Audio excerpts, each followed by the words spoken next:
ನಮಸ್ಕಾರ ಸ್ನೇಹಿತರೆ, ನಾನು ಹನುಮಂತ್ ಮಾಗೆ. ಸುಮಂತ್ ಸಾವಾಗಿ ಈಗ ತಿಂಗಳು ಕಳೆಯೋದಕ್ಕೆ ಬಂತು. ಆದರೆ ಸುಮಂತ್ ಸಾಹೇಬಿಗೆ ನ್ಯಾಯ ಸಿಗುವಂಥ ಭರವಸೆ ಇದೀಗ ಹುಟ್ಟುಕೊಳ್ತಾ ಇದೆ.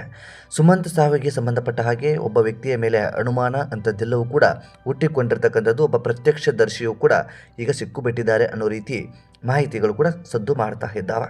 ಸೊ ಈ ಕುರಿತಾಗಿ ಸುಮಂತ್ ಸಾವಿಗೆ ಎಲ್ಲರೂ ಕೂಡ ಕುತೂಹಲ ಕಾತುರದಿಂದ ಕಾಯ್ತಾ ಇರುವಂಥ ಒಂದು ನ್ಯಾಯ ಸಿಗುವಂಥ ಭರವಸೆಯಲ್ಲಿ ಇರುವಂಥ ನಮ್ಮೆಲ್ಲರಿಗೂ ಕೂಡ ಸುಮಂತ್ ಸಾವಿಗೆ ನ್ಯಾಯ ಸಿಗುವಂಥ ಭರವಸೆ ಇದೀಗ ಬಂದು ಬಿಟ್ಟಿದೆ. ಏನದು ಈ ಪ್ರಕರಣ, ಏನು ಈ ಪ್ರಕರಣಕ್ಕೆ ಸಂಬಂಧಪಟ್ಟ ಹಾಗೆ ಯಾರು ಆ ಒಂದು ಪ್ರತ್ಯಕ್ಷದರ್ಶಿ, ಯಾರು ಆ ಒಂದು ಹೋಗಿರುವಂತಹ ವ್ಯಕ್ತಿ, ಆ ವ್ಯಕ್ತಿಗೂ ಈ ವ್ಯಕ್ತಿಗೂ ಏನು ಸಂಬಂಧ, ಅಂದರೆ ಈ ಬೈಕ್ನಲ್ಲಿ ಹೋದಂಥ ವ್ಯಕ್ತಿ ಅಂತ ಹೇಳಲಾಗ್ತಿರುವಂಥದ್ದು. ಆ ವ್ಯಕ್ತಿ ಮತ್ತು ಸ್ಥಳೀಯ ಒಬ್ಬ ವ್ಯಕ್ತಿ ಆ ಒಂದು ಬೈಕಲ್ಲಿ ಹೋಗುವಂಥ ವ್ಯಕ್ತಿಯನ್ನು ಗಮನಿಸಿದ್ದಾರೆ ಅನ್ನೋ ರೀತಿ ಮಾಹಿತಿ ಕೂಡ ಹರಿದಾಡ್ತಾ ಇದೆ. ಸೊ ಏನಿದು ಪ್ರಕರಣ, ಈ ಪ್ರಕರಣಕ್ಕೆ ಸಂಬಂಧಪಟ್ಟ ಹಾಗೆ ಯಾವ ಹಂತದಲ್ಲಿ ಬೆಳವಣಿಗೆ ಆಗಿದೆ, ಈ ಪ್ರಕರಣ ತನಿಖೆ ಯಾವ ಹಂತದಲ್ಲಿ ಇದೆ ಎಂಬುದನ್ನು ಒಂದಿಷ್ಟು ಸೂಕ್ಷ್ಮವಾಗಿ ಗಮನಿಸ್ತಾ ಹೋಗೋಣ. ಸಾಧ್ಯವಾದರೆ ವಿಡಿಯೋನ ಕೊನೆವರೆಗೂ ನೋಡಿ. ನೀವೇನಾದರೂ ನಮ್ಮ ಚಾನಲ್ನ ಸಬ್ಸ್ಕ್ರೈಬ್ ಮಾಡಿಕೊಳ್ಳದೆ ವಿಡಿಯೋನ ನೋಡ್ತಾ ಇದ್ದರೆ ಈ ಕೂಡಲೇ ಸಬ್ಸ್ಕ್ರೈಬ್ ಮಾಡಿ. ಸ್ನೇಹಿತರೆ, ಸುಮಂತ್ ಸಾವಿಗೆ ಸಂಬಂಧಪಟ್ಟ ಹಾಗೆ ಪ್ರತ್ಯಕ್ಷದರ್ಶಿ ಅಂತ ಈಗ ಸದ್ಯಕ್ಕೆ ಹೇಳಲಾಗ್ತಾ ಇರುವಂಥದ್ದು. ಆದರೆ ಅದೇ ವ್ಯಕ್ತಿ ಕೊಲೆ ಮಾಡಿದ್ದು ಅಂತ ನಾನು ಹೇಳೋದಿಲ್ಲ. ಬದಲಿಗೆ ಈಗ ಲೋಕನಾಥ್ ಅನ್ನುವಂಥವರ ಹೆಸರು ಈ ಒಂದು ಕೇಸಿನಲ್ಲಿ ಸಾಕಷ್ಟು ಸದ್ದು ಮಾಡ್ತಾ ಇದೆ. ಲೋಕನಾಥ್ ಅಂದರೆ ಯಾರು, ಲೋಕನಾಥ್ ಮತ್ತು ಈ ಸುಮಂತ್ಗೆ ಏನು ಸಂಬಂಧ, ಹೇಗೆ ಪರಿಚಯ, ಈ ಒಂದು ಕುರಿತಾಗಿ ಒಂದಿಷ್ಟು ಮಾಹಿತಿಯನ್ನು ಗಮನಿಸೋದಾದರೆ, ಲೋಕನಾಥ್ ಅನ್ನುವಂಥ ವ್ಯಕ್ತಿಯು ಕೂಡ ಧನುರ್ ಪೂಜೆಗೆ ಹೋಗ್ತಾ ಇರುವಂಥ ವ್ಯಕ್ತಿ ಆತ. ಯಾವುದೇ ಕಾರಣಕ್ಕೂ ಸುಮಂತ್ಗಾಗಲಿ ಮತ್ತು ಈ ಲೋಕನಾಥ್ ಅವ್ರಿಗಾಗಲಿ ಎಲ್ಲಿಯೂ ಕೂಡ ಪರಿಚಯ ಆಗ್ತಾ ಇರಲಿಲ್ಲ, ಅಂದರೆ ಭೇಟಿ ಆಗ್ತಾ ಇರಲಿಲ್ಲ. ಅವರ ಪಾಡಿಗೆ ಅವರು ಹೋಗ್ತಾ ಇದ್ರು. ಸುಮಂತ್ ತಮ್ಮ ಸ್ನೇಹಿತರ ಜೊತೆ ಸೇರಿಕೊಂಡು ಆತ ಹೋಗ್ತಾ ಇದ್ದ. ಆದರೆ ಲೋಕನಾಥ್ ಮನೆ ಮತ್ತು ಈ ಸುಮಂತ್ ಮನೆ ಏನಿದೆ ಅರ್ಧ ಕಿಲೋಮೀಟರ್ ದೂರದಲ್ಲಿ ಇರುವಂತಹದ್ದು. ಸೊ ಆ ಸಂದರ್ಭಕ್ಕೆ, ಅಂದರೆ ಧನುರ್ ಪೂಜೆಗೆ ಆ ಒಂದು ಲೋಕನಾಥ್ ಅವರು ಕೂಡ ಎದ್ದಿರ್ತಾರೆ, ಪೂಜೆಗೆ ಹೋಗಬೇಕು ಅಂತ ಮನೆ ಹೊರಗಡೆ ಬರ್ತಾ ಇರ್ತಾರೆ. ಆ ಸಂದರ್ಭಕ್ಕೆ ಒಂದು ಬೈಕ್ ವೇಗವಾಗಿ ಹೋಗಿರೋದನ್ನು ಆ ವ್ಯಕ್ತಿ ಗಮನಿಸಿದ್ದಾರೆ ಅನ್ನೋ ರೀತಿಯಲ್ಲಿ ಒಂದಿಷ್ಟು ಮಾತುಗಳು ಕೂಡ ಕೇಳಿ ಬರ್ತಾ ಇದ್ದಾವೆ. ಇದು ಎಷ್ಟರ ಮಟ್ಟಿಗೆ ಸತ್ಯನೋ ಎಷ್ಟರ ಮಟ್ಟಿಗೆ ಸುಳ್ಳು ಗೊತ್ತಿಲ್ಲ. ಆದರೆ ಅಧಿಕೃತವಾಗಿ ಪೊಲೀಸ್ ಇಲಾಖೆಯಿಂದ ಈ ರೀತಿಯಾದಂಥ ಮಾಹಿತಿ ಬಂದಿರತಕ್ಕಂಥದ್ದಲ್ಲ.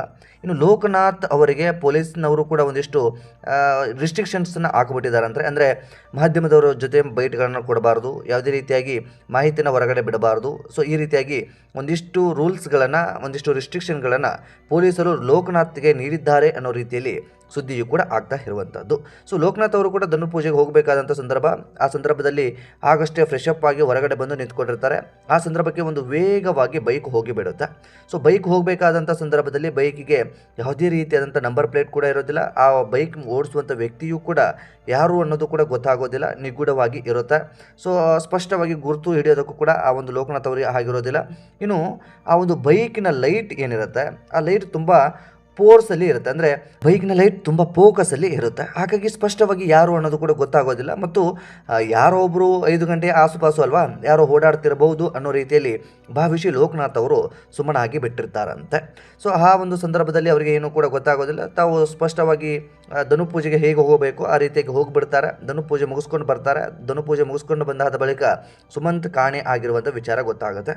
ಆಗಲೂ ಕೂಡ ಲೋಕನಾಥ್ ಅವರಿಗೆ ಅಷ್ಟು ಸ್ಪಷ್ಟವಾಗಿ ಈ ವ್ಯಕ್ತಿನೇ ಇರಬಹುದು ಅನ್ನೋ ರೀತಿ ಗೊತ್ತಾಗಿರೋದಿಲ್ಲ.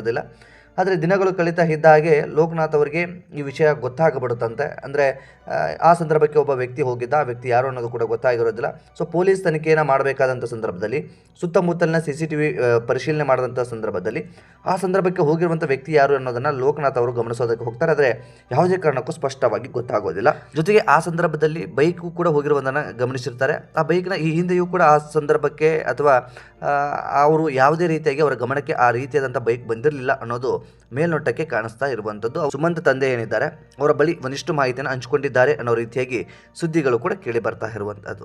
ಸೊ ಈ ರೀತಿಯಾಗಿ ಲೋಕನಾಥ್ ಅವರು ನೋಡಿರುವ ಪ್ರಕಾರ, ಲೋಕನಾಥ್ ಅವರು ಗಮನಿಸಿರುವ ಪ್ರಕಾರ ಆ ಒಂದು ಬೈಕಲ್ಲಿ ಹೋಗಿರುವಂಥ ನಿಗೂಢ ವ್ಯಕ್ತಿ ಯಾರು, ಆ ವ್ಯಕ್ತಿಯನ್ನು ಪತ್ತೆ ಹಚ್ಚೋದಕ್ಕೆ ಪೊಲೀಸರು ಮುಂದಾಗಿದ್ದಾರಾ. ಸೊ ಪೊಲೀಸರಿಗೆ ಈ ರೀತಿಯಾದಂಥ ಮಾಹಿತಿ ಯಾವಾಗ ದೊರೆಯಿತು ಏನೂ ಕೂಡ ಇದುವರೆಗೂ ಅಧಿಕೃತವಾಗಿ ಗೊತ್ತಾಗಿಲ್ಲ. ಒಟ್ಟಾರೆಯಾಗಿ ನಮ್ಮೆಲ್ಲರಿಗೂ ಕೂಡ ಬೇಕಾಗಿರುವಂಥದ್ದು ಕೊಲೆ ಮಾಡಿರುವಂಥ ವ್ಯಕ್ತಿ ಅಥವಾ ಸುಮಂತ್ ಸಾವಿಗೆ ಏನು ಕಾರಣ, ಇದರ ಕುರಿತಾಗಿ ಒಂದು ಸ್ಪಷ್ಟನೆ ಬೇಕಾಗಿದೆ. ಅದು ಕೊಲೆನ ಅಸಹಜ ಸಾವು ಎಂಬುದು ಕೂಡ ಗೊತ್ತಾಗಬೇಕಾಗಿದೆ. ಅದು ಕೊಲೆನೇ ಅನ್ನೋದು ಸತ್ಯವಾದರೆ ಈಗಾಗಲೇ ಅದಕ್ಕೆ ಸಂಬಂಧಪಟ್ಟ ಹಾಗೆ ತನಿಖೆಯನ್ನು ಮಾಡಬೇಕಾಗಿದೆ. ತನಿಖೆ ಹಂತದಲ್ಲಿ ಇರುವ ಕಾರಣದಿಂದಾಗಿ ಕೊಲೆ ಮಾಡಿರುವಂಥ ವ್ಯಕ್ತಿ ಯಾರು ಅನ್ನೋದನ್ನು ಪತ್ತೆ ಹಚ್ಚಬೇಕಾಗಿದೆ. ಪತ್ತೆ ಹಚ್ಚಿ ಅವನಿಗೆ ತಕ್ಕ ಶಿಕ್ಷೆನ ಕೊಡಬೇಕಾಗಿದೆ. ಸೊ ಇದು ಪೊಲೀಸ್ ಇಲಾಖೆಗೆ ಒಂದು ಸವಾಲ್ ಆಗಿರುವಂಥ ಕೇಸ್ ಆಗಿರೋದ್ರಿಂದ ಸುಮಂತ್ ಸಾವು ಅನೇಕ ಅನುಮಾನಗಳನ್ನು ಹುಟ್ಟಾಕಿ ಬಿಡ್ತಾ ಇದೆ. ನಾನು ಆರಂಭದಲ್ಲೂ ಕೂಡ ಹೇಳಿದ ಹಾಗೆ ಲೋಕನಾಥ್ ಅನ್ನುವಂಥ ವ್ಯಕ್ತಿ ಏನಿದ್ದಾರೆ ಅವರು ಕೂಡ ಈ ಸುಮಂತ್ ಮನೆಯ ಸುತ್ತಮುತ್ತಲಿನ ಪರಿಸರದಲ್ಲಿ ಇರುವಂತಹ ವ್ಯಕ್ತಿ. ಅರ್ಧ ಕಿಲೋಮೀಟರ್ ದೂರದಲ್ಲಿ ಅವರ ಮನೆ ಇದೆ. ನಾನು ಪದೇ ಪದೇ ನಿಮಗೆ ಎಕ್ಸ್ಪ್ಲೇನ್ ಮಾಡ್ತಾ ಇದ್ದೀನಿ. ಸೊ ಇದನ್ನು ನೀವು ಸ್ಪಷ್ಟವಾಗಿ ಗಮನಿಸ್ಕೊಳ್ಳಿ. ಸುಮಂತ್ ಕೊಲೆ ಆದ ಸ್ಥಳದಿಂದ ಅಥವಾ ಸುಮಂತ್ ಮನೆಯಿಂದ ಅರ್ಧ ಕಿಲೋಮೀಟರ್ ದೂರದಲ್ಲಿ ಲೋಕನಾಥ್ ಅವರ ಮನೆ ಇರುವಂಥದ್ದು. ಸುಮಂತ್ ಸಾವಾಗಿ 5 ಗಂಟೆ ಆಸುಪಾಸು ಅಂತ ಹೇಳಲಾಗ್ತಾ ಇದೆ. ಅದೇ ಸಂದರ್ಭಕ್ಕೆ ಧನುರ್ಪೂಜೆಗೆಂದು ಲೋಕನಾಥ್ ಅವರು ಕೂಡ ಎದ್ದಿರ್ತಾರೆ. ಆ ಸಮಯಕ್ಕೆ ಈ ಒಂದು ಸುಮಂತನನ್ನು ಕೊಲೆ ಮಾಡಿದ್ದಾನೆ ಅನ್ನೋದು ಸ್ಪಷ್ಟವಾದರೆ ಅಥವಾ ಕೊಲೆ ಮಾಡಿದ್ದಾನೆ ಅನ್ನೋದು ನಿಜವಾದರೆ, ಲೋಕನಾಥ್ ಅವರು ನೋಡಿರುವ ಪ್ರಕಾರ ಆ ಸಮಯ ಹೇಗಿದೆ, ಆ ಸಮಯ ಮ್ಯಾಚ್ ಆಗುತ್ತಾ, ಲೋಕನಾಥ್ ಅವರು ನೋಡಿರೋ ಪ್ರಕಾರ ಆ ಬೈಕ್ ಹೋಗಿರುವಂಥದ್ದು ಸಮಯ ಏನಿದೆಯಲ್ವಾ ಅದೆಲ್ಲವನ್ನು ಕೂಡ ಮ್ಯಾಚ್ ಮಾಡಬೇಕಾಗುತ್ತೆ. ಇನ್ನು ಮುಂದುವರೆದು ಕೂಡ ಈ ಬೈಕಲ್ಲಿ ಹೋಗಿರುವಂಥ ವ್ಯಕ್ತಿ ಒಂದು ಆಟೋಗೆ ಟಚ್ ಮಾಡಿಕೊಂಡು ಹೋಗಿದ್ದಾನೆ ಅನ್ನೋ ರೀತಿಯಾಗಿ ಮಾಹಿತಿ ಕೂಡ ಅರ್ಧ ಇದೆ. ಅದು ಎಷ್ಟರ ಮಟ್ಟಿಗೆ ಸತ್ಯನೋ ಗೊತ್ತಿಲ್ಲ. ಇದಕ್ಕೆ ಸಂಬಂಧಪಟ್ಟ ಹಾಗೆ ಆಟೋ ಡ್ರೈವರ್ ಯಾರು ಅನ್ನೋದು ಕೂಡ ಗೊತ್ತಾಗಿಲ್ಲ.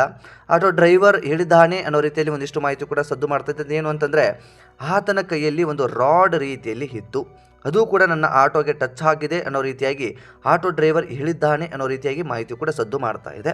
ಸೊ ಇದು ಎಷ್ಟರ ಮಟ್ಟಿಗೆ ಸತ್ಯ ಸುಳ್ಳು ಗೊತ್ತಿಲ್ಲ. ಈ ರೀತಿಯಾದಂಥ ವರದಿಯು ಕೂಡ ಸದ್ದು ಮಾಡ್ತಾ ಇದೆ. ಸೊ ನೀವು ಕೂಡ ಹೇಳಬಹುದು, ಸ್ಪಷ್ಟತೆ ಇಲ್ಲ ಅಂದರೆ ಮತ್ತೇನಕ್ಕೆ ವರದಿಯನ್ನು ಮಾಡ್ತಾ ಇದ್ದೀರಿ ಅಂತ ನೀವು ಕೇಳಬಹುದು. ಸೊ ಇಲ್ಲಿ ಅನುಮಾನಗಳ ಒತ್ತು ಬೆಳೆದಾಗಲೇ ಸತ್ಯಾಸತ್ಯತೆ ಏನು ಎಂಬುದು ಹೊರಗಡೆ ಬರೋದಕ್ಕೆ ಸಾಧ್ಯ ಆಗುತ್ತೆ. ಸೊ ಇಲ್ಲಿ ಯಾವುದೇ ರೀತಿಯಾದಂಥ ಅನುಮಾನವನ್ನು ನೆಗ್ಲೆಕ್ಟ್ ಮಾಡುವಂಥ ಯಾವುದೇ ಸನ್ನಿವೇಶ ಇಲ್ಲ. ಪ್ರತಿಯೊಂದು ಅನುಮಾನಗಳನ್ನು ಮಾಡಿದಾಗಲೇ, ಪ್ರತಿಯೊಂದು ಅನುಮಾನಗಳು ಮೂಡಿದಾಗಲೇ ಆ ಹಂತದಲ್ಲಿ ತನಿಖೆಯನ್ನು ಮಾಡಿದಂಥ ಸಂದರ್ಭದಲ್ಲಿ ಮಾತ್ರ ಪೊಲೀಸರಿಗೆ ಈ ಖಚಿತವಾದಂಥ ಮಾಹಿತಿ ದೊರೆಯೋದಕ್ಕೆ ಸಾಧ್ಯವಾಗಿಬಿಡುತ್ತೆ. ಸೊ ಇಲ್ಲಿ ನಾನು ಕೊಲೆ ಮಾಡಿರ್ತಕ್ಕಂಥವರು ಬೈಕಿನಲ್ಲಿ ಹೋಗಿರುವಂಥ ವ್ಯಕ್ತಿನೇ ಅಂತ ನಾನು ಹೇಳೋದಿಲ್ಲ. ಅದೇ ರೀತಿಯಾಗಿ ಕೆಲವೊಂದಿಷ್ಟು ಹಿಂದೆಯೂ ಕೂಡ ನೀವು ಕೇಳಿದ್ರಿ, ಕುಟುಂಬದಲ್ಲಿ ಯಾರೋ ಮಾಡಿರ್ಬೋದು ಅನ್ನೋ ರೀತಿಯಲ್ಲಿ. ಸೊ ಅದ್ಯಾವುದೂ ಕೂಡ ಸ್ಪಷ್ಟನೆ ಅಥವಾ ನಿಖರತೆ ಅಧಿಕೃತ ಮಾಹಿತಿ ಅಂತ ಹೇಳೋದಿಲ್ಲ. ಹಾಗಂತ ಅನುಮಾನ ಪಡೋದು ಕೂಡ ತಪ್ಪು ಅಂತ ಹೇಳೋದಕ್ಕೆ ಆಗೋದಿಲ್ಲ. ಸೊ ಹಾಗಂತ ಅವರ ಕುಟುಂಬಕ್ಕಾಗಲಿ ಅಥವಾ ಬೇರೆಯವರಿಗಾಗಲಿ ತೇಜೋವಧೆ ಮಾಡುವಂಥದ್ದು, ನೋವು ಉಂಟು ಮಾಡುವಂಥದ್ದು ಮಾಡೋದಕ್ಕೂ ಕೂಡ ಆಗೋದಿಲ್ಲ. ಇಲ್ಲಿ ಅನುಮಾನಗಳು ಹುಟ್ಟುಕೊಂಡಂಥ ಸಂದರ್ಭದಲ್ಲಿ ಪೊಲೀಸರು ಆ ಒಂದು ಅನುಮಾನಗಳ ಆಧಾರದ ಮೇಲೆ ತನಿಖೆಯನ್ನು ಮಾಡೋದಕ್ಕೆ ಮುಂದಾಗ್ತಾರೆ. ತನಿಖೆಯನ್ನು ಮಾಡೋದಕ್ಕೆ ಮುಂದಾದಂತಹ ಸಂದರ್ಭದಲ್ಲಿ ಸುಮಂತ್ ಸಾವಿಗೆ ನ್ಯಾಯ ಸಿಗೋದಕ್ಕೆ ಸಾಧ್ಯವಾಗುತ್ತೆ. ಅದನ್ನು ಹೊರತುಪಡಿಸಿ ಕುಟುಂಬದವರ ಮೇಲೆ ಅನುಮಾನ ಪಡಬಾರ್ದು, ರಸ್ತೆ ಹೋಕರ ಮೇಲೆ ಅನುಮಾನ ಪಡಬಾರ್ದು, ಮನೆಯ ಸುತ್ತಮುತ್ತಲಿನವರ ಮೇಲೆ ಅನುಮಾನ ಪಡಬಾರ್ದು ಅನ್ನೋದಾದರೆ ಸುಮಂತ್ ಸಾವಿಗೆ ನ್ಯಾಯ ಸಿಗುವಂಥ ಸಾಧ್ಯತೆ ಇರೋದಿಲ್ಲ. ಸೊ ಒಟ್ಟಾರೆಯಾಗಿ ಎಲ್ಲರನ್ನೂ ಕೂಡ ಅನುಮಾನಾಸ್ಪದ ರೀತಿಯಲ್ಲಿ ನೋಡಿದಾಗಲೇ ಸುಮಂತ್ ಸಾವಿಗೆ ಖಚಿತವಾಗಿ ಮಾಹಿತಿ ಅಥವಾ ಸುಮಂತ್ ಸಾವಿನ ಕುರಿತಾಗಿ ಎಲ್ಲವೂ ಕೂಡ ಸತ್ಯ ಹೊರಗಡೆ ಬರೋದಕ್ಕೆ ಸಾಧ್ಯ ಆಗುವಂಥ ಸನ್ನಿವೇಶ ಎದುರಾಗಬಹುದು. ಒಟ್ಟಾರೆಯಾಗಿ ಈ ರೀತಿಯಾದಂಥ ಅನುಮಾನ ಈಗ ಸಾಕಷ್ಟು ಸದ್ದು ಮಾಡ್ತಾ ಇದೆ. ಲೋಕನಾಥ್ ಅನ್ನುವವರು ಈಗ ನಿಗೂಢವಾಗಿ ಅಥವಾ ಪ್ರತ್ಯಕ್ಷ ಸಾಕ್ಷಿ ಅನ್ನೋ ರೀತಿಯಲ್ಲಿ ಸದ್ದು ಮಾಡ್ತಾ ಇದೆ. ಅದು ಎಷ್ಟರ ಮಟ್ಟಿಗೆ ಸತ್ಯ, ಎಷ್ಟರ ಮಟ್ಟಿಗೆ ಸುಳ್ಳು ಅನ್ನೋದು ಪೊಲೀಸ್ ತನಿಖೆಯಿಂದ ಹೊರಗಡೆ ಬರಬೇಕಾಗುತ್ತೆ. ಸೊ ನಾನು ಆರಂಭದಲ್ಲೂ ಕೂಡ ಹೇಳಿದಾಗೆ, ಲೋಕನಾಥ್ ಅವರನ್ನು ಮಾಧ್ಯಮದವರ ಜೊತೆ ಮಾತನಾಡಬೇಡಿ, ಬೈಟ್ ಕೊಡಬೇಡಿ, ಮಾಹಿತಿಯನ್ನು ಹಂಚ್ಕೊಳ್ಬೇಡಿ ಅನ್ನೋ ರೀತಿಯಾಗಿ ಪೊಲೀಸರು ಅವರಿಗೆ ಮಾಹಿತಿಯನ್ನು ರವಾನಿಸಿದ್ದಾರೆ ಅನ್ನೋದು ಇದೀಗ ಸೋಷಿಯಲ್ ಮೀಡಿಯಾದಲ್ಲಿ ಸದ್ದು ಮಾಡ್ತಾ ಇದೆ. ಮಾಧ್ಯಮದಲ್ಲೂ ಕೂಡ ಪ್ರಸಾರ ಆಗ್ತಾ ಇದೆ. ಕೆಲವೊಂದಿಷ್ಟು ಡಿಜಿಟಲ್ ಮಾಧ್ಯಮದಲ್ಲೂ ಕೂಡ ಇದರ ಬಗ್ಗೆ ಮಾಹಿತಿ ಹಂಚಿಕೊಳ್ತಾ ಇದ್ದಾರೆ. ಸೊ ಒಟ್ಟಾರೆಯಾಗಿ ಸುಮಂತ್ ಸಾವಿಗೆ ನ್ಯಾಯ ಬೇಕಾಗಿದೆ. ಸುಮಂತ್ನ ಕೊಂದಿರುವಂಥ ವ್ಯಕ್ತಿ ಯಾರು ಎಂಬುದು ಸ್ಪಷ್ಟನೆ ಬೇಕಾಗಿದೆ. ಸುಮಂತ್ ಸಾವಿಗೆ ಈ ಲೋಕನಾಥೇ ದೇವರಾಗಿ ಬಿಡ್ತಾರಾ ಅಥವಾ ಸುಮಂತ್ ಸಾವಿನ ಕುರಿತು ನಿಖರವಾದಂತಹ ಮಾಹಿತಿಯನ್ನು, ವರದಿಯನ್ನು ಪಡೆದುಕೊಳ್ಳೋದಕ್ಕೆ ಲೋಕನಾಥ್ ಅವರೇ ಒಂದು ಪ್ರತ್ಯಕ್ಷ ಸಾಕ್ಷಿ ಆಗಿ ಬಿಡ್ತಾರಾ? ಈ ರೀತಿಯಾದಂಥ ಒಂದು ಪ್ರಶ್ನೆ, ಗೊಂದಲ ಇಂಥದ್ದೆಲ್ಲವೂ ಕೂಡ ಕಾಡ್ತಾ ಇರುವಂಥದ್ದು. ಸೊ ಈಗ ನಾನು ಇಷ್ಟೊತ್ತವರೆಗೂ ನಿಮಗೆ ಎಕ್ಸ್ಪ್ಲೇನ್ ಮಾಡಿರೋ ರೀತಿಯಲ್ಲಿ ಇದು ಯಾವುದೂ ಕೂಡ ತುಂಬ ಅಧಿಕೃತವಾದ ಮಾಹಿತಿ ಅಂತ ನಾನು ಹೇಳೋದಿಲ್ಲ, ಅಥವಾ ಈ ಪೊಲೀಸ್ ಇಲಾಖೆಯಿಂದ ಬಂದಿರುವಂಥದ್ದು ಅಥವಾ ಲೋಕನಾಥ್ ಅವರೇ ಹೇಳಿರುವಂಥದ್ದು ಅಂತ ನಾನು ಹೇಳೋದಿಲ್ಲ. ಬದಲಿಗೆ ಸೋಷಿಯಲ್ ಮೀಡಿಯಾದಲ್ಲಿ ಸದ್ದು ಮಾಡ್ತಾ ಇರುವಂಥ ಮಾಹಿತಿ ಇದು. ಹಾಗಾಗಿ ಈ ವಿಚಾರವನ್ನು ನಿಮ್ಮೊಟ್ಟಿಗೆ ಹಂಚ್ಕೊಳ್ಬೇಕಾಗಿತ್ತು. ಪ್ರತಿಯೊಂದನ್ನು ಅನುಮಾನಿಸಿದಾಗಲೇ ಸುಮಂತ್ ಸಾವಿಗೆ ನ್ಯಾಯ ಸಿಗೋದಕ್ಕೆ ಸಾಧ್ಯ ಅನ್ನೋದು ನಾನು ಪದೇ ಪದೇ ನಿಮಗೆ ಹೇಳ್ತಾ ಇದ್ದೀನಿ. ಇದರಿಂದ ಯಾರ ಮನಸ್ಸಿಗೆ ನೋವು ಮಾಡೋದಾಗಲಿ ಅಥವಾ ಯಾರದು ತೇಜೋವಧೆ ಮಾಡೋದಾಗಲಿ ಇದ್ಯಾವುದೂ ಕೂಡ ನನ್ನ ಉದ್ದೇಶ ಅಲ್ಲ. ಸೊ ನಿಮಗೆ ಇದೊಂದು ಸ್ಪಷ್ಟನೆಯನ್ನು ಕೊಡೋದಕ್ಕೆ ಇಷ್ಟಪಡ್ತೀನಿ. ಸೊ ಈ ಕುರಿತಾಗಿ ಸ್ನೇಹಿತರೆ, ನಿಮ್ಮ ಅನಿಸಿಕೆ ಏನು ಎಂಬುದನ್ನು ಕಮೆಂಟ್ ಬಾಕ್ಸಲ್ಲಿ ಮೆನ್ಷನ್ ಮಾಡಿ. ಆದಷ್ಟು ಈ ವಿಡಿಯೋನ ನಿಮ್ಮ ಫ್ರೆಂಡ್ಸ್ ಹಾಗೂ ಫ್ಯಾಮಿಲಿಗೂ ಕೂಡ ಶೇರ್ ಮಾಡಿ. ನೀವೇನಾದರೂ ನಮ್ಮ ಚಾನಲ್ನ ಸಬ್ಸ್ಕ್ರೈಬ್ ಮಾಡಿಕೊಳ್ಳದೆ ವಿಡಿಯೋವನ್ನು ಗಮನಿಸಿದರೆ ಈ ಕೂಡಲೇ ಸಬ್ಸ್ಕ್ರೈಬ್ ಮಾಡಿ. ಹೆಚ್ಚಿನ ವಿಡಿಯೋಕ್ಕಾಗಿ ಬೆಲ್ ಐಕನ್ ಕೂಡ ಕ್ಲಿಕ್ ಮಾಡಿಕೊಳ್ಳಿ. ಮತ್ತು ಮುಂದಿನ ವಿಡಿಯೋದಲ್ಲಿ ಸಿಗೋಣ. ನಮಸ್ಕಾರ.